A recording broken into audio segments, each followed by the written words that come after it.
Yes, we've discussed that. But now, if we say, all right, that division is an illusion, perhaps, now then... no, not perhaps. No, let's say it is. It's an illusion, all right, now, although it is not obvious when a person first looks at it. Of course. Now then, and we say mind, not only, in reality, even brain is not divided, because we're saying that we're all not only basically similar, but really connected, right? And then we say beyond all that is mind, which has no division at all. It is unconditioned. Yes, which would almost seem to imply then that insofar as a person feels he is a separate being, he has very little contact with mind, right? Absolutely, quite right. That's you say has no mind. That's why it's very important to understand. Not the mind, but my conditioning. Mm-hmm. Then whether that my conditioning, the human conditioning, can ever be dissolved. That's the real issue. Yes. I think that, still the mind, we won't call it the mind, but a human being considers always what is the meaning. See, I think we want to understand the meaning of what is being said. You see, that we have a mind that is universal, that is in some kind of space, you say.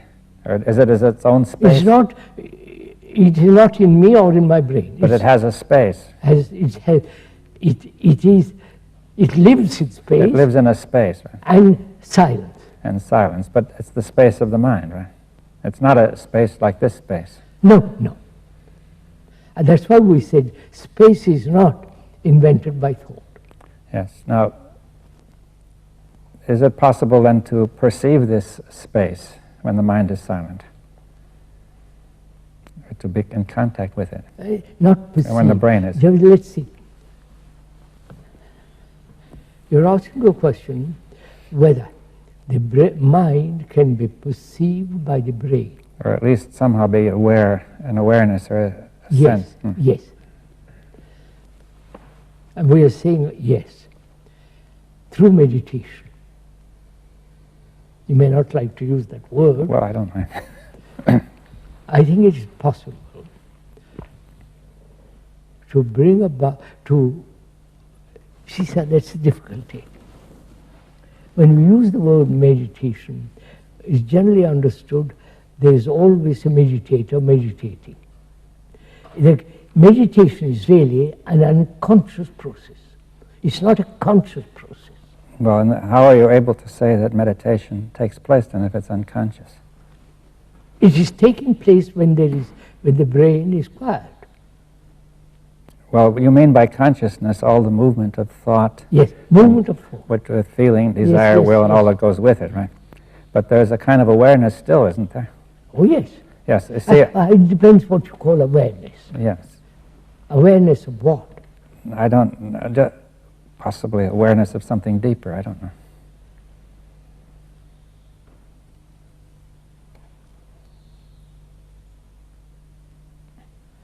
See, again, when we use the word deeper, it's a measurement.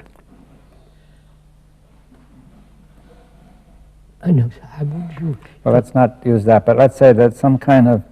The brain is not... See, there's a kind of unconsciousness which you're simply not aware of at all. A person may be unconscious of some of his, his problems, his conflicts. Let's go at it a little bit more. If I do something consciously, it's the activity of thought. Yes. Right? Yes, it's thought reflecting on itself. It's the activity of thought. Now, if I consciously meditate, practice, do all this kind of what I call nonsense, then you are making the brain conform to another series of patterns. Yes, it's more becoming. It's more of becoming. That's right. Yes, you're trying to become better. There is no illumination by becoming. You can't be illumined, if I can use that word, by saying I'm going to be a chief. Yes, but now it seems very difficult to communicate suppose something which is not conscious, you see. That's the difficulty. But it's not just being knocked out, or a person is unconscious if he's knocked out too, but you don't mean that. No. Or under anesthetic, or... No, let's put it that way. Conscious meditation, conscious activity to control thought, to free oneself from conditioning, is not freedom. Yes, I think that's clear, but now it becomes very unclear how to communicate what else. You see that? Wait a minute. How can I tell? You want to tell me what lies beyond thought? Or when thought is silent. Quite silent. What words would you use? Well, I suggested the word awareness, or what about the word attention? I don't know. Attention is better for me. Yes.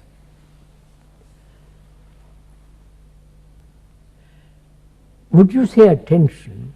In attention, there is no center as the me. Well, in the kind of attention you're discussing, I mean, there is a kind, which is the usual kind, where we pay attention because of what interests me, right? Attention is not concentration. Yeah, that is concentration. But yeah. Now, we're discussing a kind of attention without this me present, which That's right. Which is not the activity of the conditioning. Not the activity of thought. Yeah.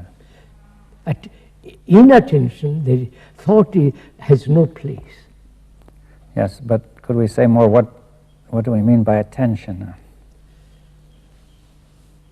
Now, would the derivation of the word be of any use? It means stretching the mind towards something. Would that help? No. Would it help if we say concentration is not attention? Right? Effort is not attention. When I make effort to attend, it's not attention. Attention can only come into being when the self is not. Yes, but that is going to get us in a circle, because we're starting when the self is. So here's a person who say meditation is necessary.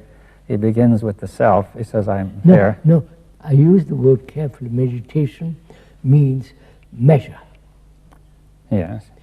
As long as there is measurement, which is becoming, there is no meditation. Yes. Let's put it that way. Well, we can discuss when there is not meditation. That's it. Through negation, the other is. Because if we succeed in negating the whole activity of what is not meditation, you say then meditation will be there. Yeah, that's right. That's right. But that which is not meditation, but which we think is meditation. Right? Yes, that's right. That's very clear. As long as there is measurement, which is the becoming, which is the process of thought, meditation or silence cannot be.